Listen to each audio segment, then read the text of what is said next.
Respecto a la fibrilación ventricular, ¿cuál de las siguientes afirmaciones no es cierta? Es frecuente en las primeras horas del infarto, sí, y eso es generalmente las primeras 24 horas del infarto tiene que estar monitorizado. Es más, hay pacientes que llegan con fibrilación ventricular. Lamentablemente en nuestro país los bomberos ni los policías saben hacer reanimación básica y el paciente ya llega con muerte cerebral. Todos los pacientes con infarto que llegan de la calle, que dicen, no, hace 5 minutos se ha desmayado, es mentira.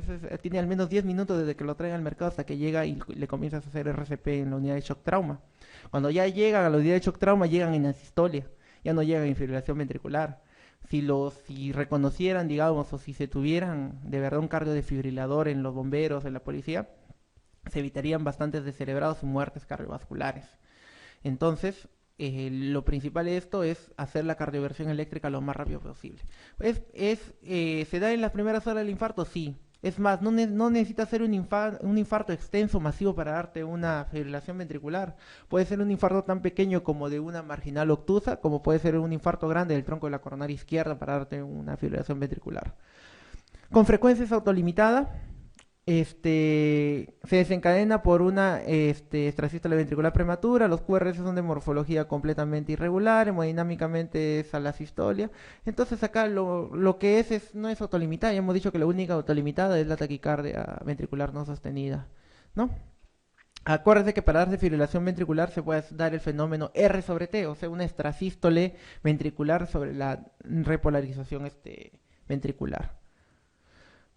Un electrocardiograma con complejos QRS aberrados de igual morfología sin que pueda distinguir entre el segmento ST y la onda T con frecuencia de 280.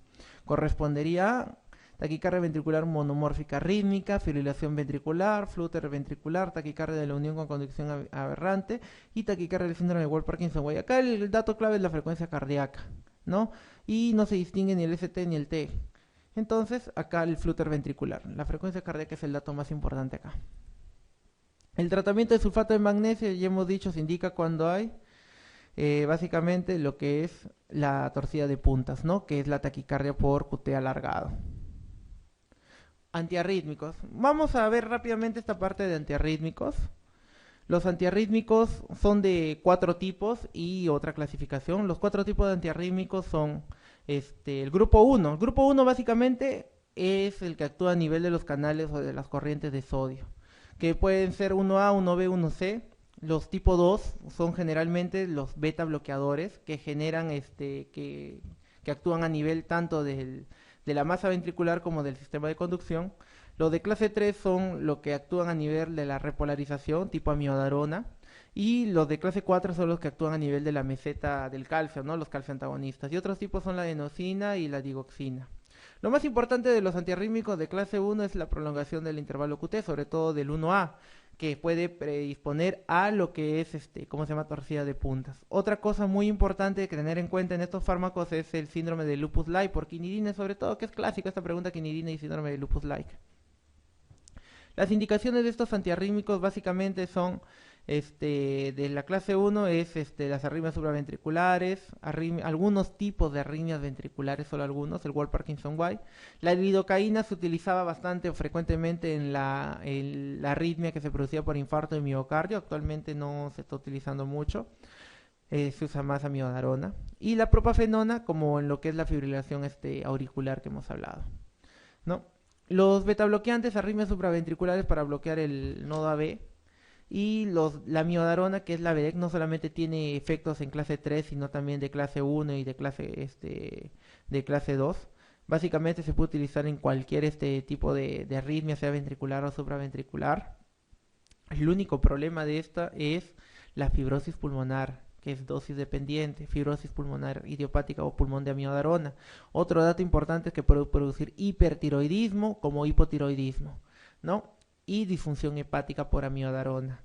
Todo eso se puede corregir básicamente teniendo en cuenta la dosis de la amiodarona. Otra cosa importante, que actualmente al menos ha salido otro fármaco que se llama dronaderona, que es familia de la amiodarona. Que se utilizaba al menos para prevenir prevenir la reaparición de fibrilación auricular el estudio Andrómeda, en pacientes que han tenido fibrilación auricular. La dronaderona se utilizaba 402 veces al día para la prevención o para mantener el ritmo sinusal. Hasta que apareció problemas con la dronaderona. Pacientes con falla cardíaca y cardiopatía estructural está contraindicado el uso de dronaderona porque produce muerte súbita. Y es por eso que perdió bastante, digamos, fuerza la dronaderona. Se pensaba que iba a ser el sustituto de la miodarona porque no tenía los mismos efectos adversos que la miodarona. Pero al fin y al cabo la miodarona se sigue utilizando inclusive para prevenir lo que es la aparición de arritmia, o sea, mantener el ritmo sinusal. Calcio antagonista, los más importantes, diltiazem y verapamil. Y los otros tipos, los dos, la digoxina y la adenosina. Muy bien, entonces vamos a ver que los tipo 1 bloquean los canales de sodio, ya lo hemos mencionado. Y los tipo 2 son los beta bloqueadores, los tipo 3 son los que bloquean los canales de potasio y prolongan la repolarización. Y los tipo 4 bloqueadores lentos de calcio, ¿no? Ya hemos conocido más o menos cada fármaco en su grupo. Por ejemplo, ¿cuál de los siguientes fármacos ejerce su efecto antiarrítmico por bloqueo de los canales de sodio? Entonces, esta pregunta es sencilla. Más que todo, esta parte es memorística, aprender de las clases de fármacos y los tipos de grupos, ¿no? La respuesta A es procainamida. ¿En qué grupo de clasificación de Vaughan-Williams, así se llama esta clasificación de antiarrítmicos que es antigua? Se incluiría la quinidina, y hemos visto también que la quinidina es 1A, ¿no? Como les digo, estas preguntas de fármacos, cuando uno las pone, son preguntas eminentemente memorísticas, porque te tienes que acordar los grupos, ¿no? Sobre todo para los del 1A son los que más preguntan. Muy bien. El siguiente punto que vamos a hablar es los bloqueos auriculos ventriculares. Existen tres tipos de bloqueos que vamos a conocer. El segundo tipo de bloqueo tiene dos subtipos. El bloqueo AB de primer grado básicamente es un retraso de la conducción a nivel del nodo AB o un PR prolongado más de 0.20 segundos. Generalmente es asintomático y no produce síncope ni síntomas. El tratamiento simplemente es observación del paciente. Si es que provoca síntomas, ahí recién es donde se piensa colocar un marcapaso. Pero de por sí de entrada no tiene indicación de marcapaso definitivo. El bloqueo B de primer grado, ya vemos el PR largo, más de 0.20 segundos, ¿no? Desde acá hasta acá son más o menos 5, 6, 7, 8. 8 por 4, 32. 0.32 segundos es un PR largo. Los bloqueos auriculoventriculares de primer grado se pueden dar a cualquier nivel del haz de Hinde del nodo AB, puede ser supragiciano, pregiciano, y generalmente se asocia a QRS estrecho. Si son infragicianos, fasciculares o divisionales, pueden cursar con QRS ancho, pero son poco frecuentes. Lo que más van a ver es el supragiciano, que es el bloqueo AB con QRS de primer grado con QRS estrecho. En los bloqueos AB de segundo grado existen dos tipos, el MOVIX 1 y el MOVIX 2. El MOVIX 1 se conoce como lo que es el fenómeno de Wencker-Bash o el PR creciente. Puede iniciar con un PR normal que va a ir creciendo hasta que una onda P no va a conducir un QRS, ¿no? 1, 2, 3, 4 no conduce, por eso 4, 3. 3 conduce, 4 mandó, ¿no? 1 no condució. Ese es el fenómeno de Wencker-Bash que genera el bloqueo AB de grado 1 tipo MOVIX 1. El bloqueo AB de segundo grado MOVIX 2, generalmente no hay PR, ¿cómo se llama? Estable o prolongación del PR, no hay prolongación de Wencker-Bash. Generalmente la onda P desaparece súbitamente en alguno de los latidos y esto define el bloqueo AB de segundo grado tipo MOVIX 2. Generalmente los MOVIX 2 y lo que es el bloqueo AB de tercer grado se consideran como bloqueos AB de alto grado y tienen indicación de marcapasos porque generan síntomas y síncope. Y el bloqueo AB finalmente de tercer grado es un bloqueo donde la actividad auriculoventricular está disociada. Las aurículas van por su lado, no les importa lo que hacen los ventrículos van por su lado. Las aurículas mantienen el ritmo normal entre 60 a 100 latidos por minutos auriculares y los ventrículos, como no hay conducción a nivel del nodo AB, conducen lo que quieren, o sea, su ritmo de escape. El ritmo de escape ventricular es entre 25 a 40 latidos por minuto, que es el latido que tienen los ventrículos. Y esto puede ser Generalmente se da por el envejecimiento y la ausencia de la unión auriculoventricular, es degenerativo generalmente, o darse en pacientes jóvenes que tienen enfermedad de Lenegre. La enfermedad de Lenegre es lo que es el envejecimiento prematuro del sistema de conducción. La frecuencia ventricular puede ser muy baja, entre 20 y 40 hemos dicho, y las formas congénitas, generalmente los bloqueos AB congénitos, generalmente cursan con QRS estrecho, porque el bloqueo es a nivel supragiciano. Entonces, vamos a ver acá que las aurículas 1, 2, 3 tienen una frecuencia constante, ¿no? Vemos que es regular. Entre aurícula, acá hay otra latido auricular, auricular, auricular, auricular. Acá metido el QRS hay otro auricular, auricular, auricular. Pero el ventrículo va por su lado, como se dan cuenta. No se conectan por ningún lado con las aurículas, ¿no? Esto es cuando es postgiciano o un bloqueo AB bajo, generalmente. O este es un bloqueo giciano alto, ¿no? Que puede ser congénito o por enfermedad degenerativa. Generalmente el bloqueo giciano alto luego se convierte en un bloqueo postgiciano, o sea, con QRS ancho.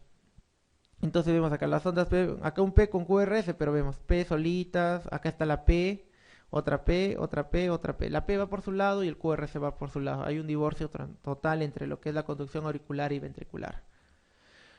Entonces nosotros vamos a ver esto generalmente, el diagnóstico de los bloqueos AB en un electrocardiograma de pacientes con síncope, cuando hay bloqueo AB, y en algunas ocasiones en pacientes que tienen síncope, pero en el electrocardiograma lo encontramos normal, en un holter de 24 horas, que es un electrocardiograma de 24 horas, encontramos el bloqueo AB, en este caso un supragiciano porque tiene QRS estrecho, bloqueado, onda P por su lado y el QRS por su lado. Y hacemos un diagnóstico de un bloqueo AB de tercer grado intermitente, que sí ha producido síntomas en el paciente, de hecho que tiene que ir a marcapaso. El marcapaso que se usa en los bloqueos AB de tercer grado que tienen actividad auricular preservada son marcapasos bicamerales, con actividad tanto auricular y ventricular. Lo que hacen es, los marcapasos bicamerales censan la frecuencia cardíaca auricular y la transmiten al ventrículo. Son como puentes, nada más.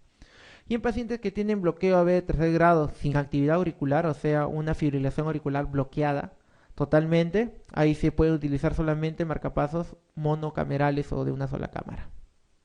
Muy bien. El bloqueo AB cardíaco completo de tercer grado se caracteriza por alargamiento del PR, fenómeno de Werker-Marsh, disociación auriculoventricular con frecuencia rápida, con frecuencia lenta o QRS amplios. Bueno, esa es sencilla también sabemos, la respuesta es la D, ¿no? Muy bien. Lo siguiente que vamos a ver son los bloqueos de rama. Ya hemos hablado que existen 3 ramas, o sea, el haz de His se divide en rama derecha y rama izquierda, pero la rama izquierda se divide a la vez en 2. Lo que es una rama anterior y posterior. Lo más común que les pueden preguntar en los exámenes son criterios de bloqueo de rama izquierda o bloqueo de rama derecha. Acá hay un ejemplo de bloqueo de rama derecha. El bloqueo de rama derecha básicamente se caracteriza por tener el fenómeno R sobre R, o sea, RSR en las derivadas B1, B2 e inclusive en algunos casos llegando a B3 con onda S empastada, como vemos acá, S empastada en derivadas laterales como B5, B6, 1 o ABL, ¿no? Que son generalmente lo que va a producir un bloqueo de rama derecha. Entonces, el bloqueo de rama derecha puede ser completo o incompleto. Es completo cuando el QRS es mayor o igual a 0.12 e es incompleto cuando es menor de 0.12. ¿No? Este es el bloqueo de rama derecha. Entonces, esto a propósito de que se citan causas de bloqueo cardíaco las siguientes salvo. Bueno, los bloqueos cardíacos se producen por diversas causas. Una de ellas puede ser la isquemia miocárdica o enfermedades infiltrativas del miocardio y del sistema de conducción, como la enfermedad de Lyme u otras enfermedades o tumores. Cuando se produce isquemia miocárdica tiene que darse a nivel de donde se encuentra anatómicamente las vías de conducción. Anatómicamente las vías de conducción se encuentran a nivel tanto del septum a nivel del nodo AB, la pared del septum interauricular y lo que es la pared interventricular. Entonces tiene que haber un infarto a nivel septal para que haya un bloqueo. Por lo tanto, ¿cuál de las siguientes no sería digamos, una indicación un motivo de que aparezca un bloqueo? Básicamente el infarto de cara lateral, porque en la cara lateral no corre el sistema de conducción. Ahora, ¿qué diagnóstico se da entre lo siguiente: un EKG con un QRS de mayor de 0.12 segundos, morfología SRS' en B1, ya hemos hablado de eso, y QRS con S ancha, o sea, S empastada en B6, un bloqueo completo de rama derecha. Muy bien. Acá el bloqueo de rama izquierda, no dejo plumones, pero vamos a tratar de dibujarlo acá. Básicamente el bloqueo de rama izquierda tiene la siguiente morfología. La morfología del bloqueo de rama izquierda es de esta manera, en derivadas B1, B2 e inclusive en algunos casos llevando hasta B3. Con esta morfología, con repolarización hacia abajo, en derivadas de cara lateral, que son 1, ABL, B5 y B6. Entonces, como vemos, la morfología clásica del bloqueo de rama izquierda es QS porque solamente tiene onda S, o R minúscula. Hablamos de minúscula cuando los complejos son pequeños. R minúscula S profunda con elevación del ST en B1, B2 y B3. Y el patrón de orejas de conejo, o sea, RSR, RSR en B5, B6 con cambio de la repolarización T negativa e infranivel del ST en derivadas de cara lateral. Si es mayor de 0.12 segundos es bloqueo completo de rama izquierda. Si es menor a 0.12 segundos es bloqueo incompleto de rama izquierda. Muy bien. Que esos son los dos bloqueos principales que hay, derecha e izquierda. Muy bien. Referir un registro de electrocardiograma indique lo que es cierto. En los bloqueos AB de tercer grado la frecuencia cardíaca ventricular está por 70. En la taquicardia paroxística supraventricular los complejos QR son rítmicos y no se visualiza la onda P. El flúter ventricular se reconoce por complejos QRC grandes en zigzag y con frecuencia entre 240 y 280. La forma frecuente de flúter auricular es conducción 1 a 1. Y el bloqueo AB de primer grado se reconoce por lo que es el fenómeno de Wencker-Bach.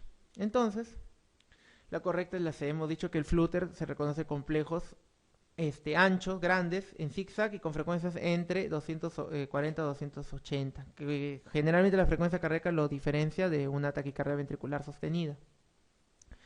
En la taquicardia paroxística supraventricular, los QR son rítmicos, es cierto, pero la onda P se puede visualizar posteriormente al QRS, ¿no? Si no hubiera esta de acá, podríamos elegir esta porque porque la onda P puede estar embebida en el QRS. Eso también tienen que tenerlo presente. Muy bien. Generalmente el tema de arritmias, como les digo, lo más importante que tienen que saber es la fibrilación auricular y el síndrome de Wolff-Parkinson-White, que siempre hay una que otra pregunta, o si no la taquicardia supraventricular por la entrada AB, o sea, del nodo AB. Es lo que más frecuentemente preguntan. Y si quieren ser malos, preguntan lo otro, que generalmente son cosas más de especialidad, ¿no? Las taquicardias ventriculares, etcétera, etcétera, etcétera. Pero se ha tratado de dar de todo, de todas las arritmias, lo más general y el tratamiento básico, ¿no? Muy bien. Enfermedades de pericardio. Lo más importante de las enfermedades de pericardio, acá vamos a hablar de pericarditis aguda, pericarditis constrictiva y tamponamiento pericárdico. Las pericarditis agudas generalmente son de etiologías, las más frecuentes son las víricas y lo que más comúnmente van a ver son las víricas, ¿no? Generalmente inclusive en algunos casos son asintomáticas, los pacientes no tienen a veces dolor de pecho, punzadas y son pocos los que llegan a la emergencia por dolor pericárdico agudo, ¿no? A pesar de que la literatura refiere a que las pericarditis agudas la mayor parte son víricas, también hay que tener en cuenta las pericarditis por enfermedades autoinmunes. Una de las enfermedades autoinmunes que da bastante pericarditis es el lupus eritematoso sistémico también, y que no solo da pericarditis, sino miopericarditis lúpica. El virus que más frecuentemente se asocia a lo que es pericarditis es el Coxsackie-A y el Coxsackie-B. También tenemos los ecovirus, adenovirus, el virus de la hepatitis B, C, VIH, etcétera, etcétera. En el Perú no debemos dejar de pensar en tuberculosis, ¿no? Es más raro ver neumococo estafilocrecto. Yo me acuerdo que una vez tuvimos un paciente con pericarditis. Primero era una pericarditis vírica, pero después se convirtió en una pericarditis purulenta bacteriana. es porque cuando le hice la pericardiocentesis de emergencia porque se taponeó al paciente, se le dejó un catéter. Pero parece que ahí en emergencia no tuvieron mucho cuidado con el catéter en su limpieza y luego se llenó el paciente nuevamente, terminó en UCI, se le volvió a drenar este líquido pericárdico, pero fue purulento, o sea, se infectó sobreagregado. No era directamente, no comenzó como una pericarditis purulenta, sino se sobreinfectó de un germen del hospital, ¿no? Pero felizmente el paciente luego salió, se le decorticó el pericardio porque como hizo pericarditis purulenta, se fibrosó su pericardio, tuvo que ir a cirugía, le sacaron todo el pericardio, pero actualmente sigue viviendo felizmente. Entonces tenemos un caso parecido. Y el otro tipo de pericarditis bueno, que se ve comúnmente en los hospitales son pericarditis por enfermedades autoinmunes. La más común es la lúpica, que se ve con el uso de corticoides o con el tratamiento de lupus eritematoso, ¿no? Que también cursan con miopericarditis. El infarto transmural genera lo que son también pericarditis luego de la primera semana, ¿no? La pericarditis por lo que es el infarto transmural generalmente es transitoria y se da por lo que es la afectación miocárdica subyacente al infarto transmural. La uremia, los tumores también pueden dar pericarditis, sobre todo los tumores que hacen metástasis al pericardio. Los más comunes son el cáncer de pulmón que da metástasis a pericardio. Y ¿cómo se llama? Y puede complicar ese contaponamiento pericárdico, ¿no? Los tumores primarios del pericardio son muy raros, ¿no? Los mesoteliomas. La quimioterapia o la radioterapia también puede dar pericarditis y constricción pericárdica. Y las enfermedades autoinmunes, ya hemos dicho, fiebre reumática o lupus eritematoso sistémico. Muy bien. La pericarditis puede ser aguda, subaguda o crónica, ¿no? Depende del tiempo de evolución. De más de 6 semanas, de entre 6 semanas a 6 meses y más de 6 meses, ¿no? Cuando ya es crónica se va a lo que es la pericarditis constrictiva. Bueno, la causa más frecuente de pericarditis aguda ya hemos dicho que es la infección viral. Esa es pregunta de hachazo. Y si les preguntan cuál es el virus que más comúnmente ocasiona, todavía sigue siendo respuesta el Coxsackie virus, ¿no?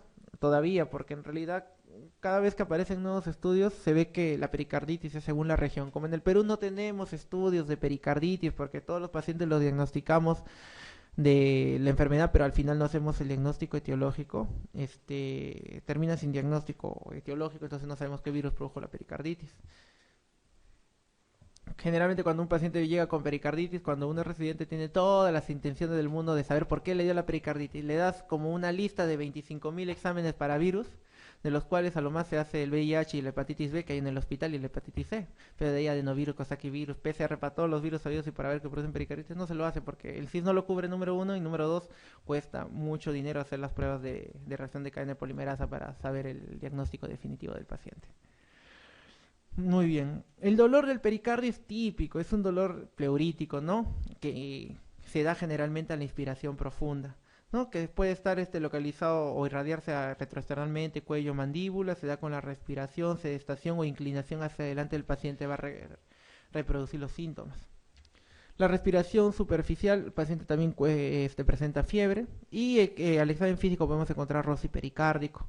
En el EKG, eso sí, lo más característico lo vamos a ver ahorita, que es la elevación difusa del segmento SST en la fase temprana. Muy bien.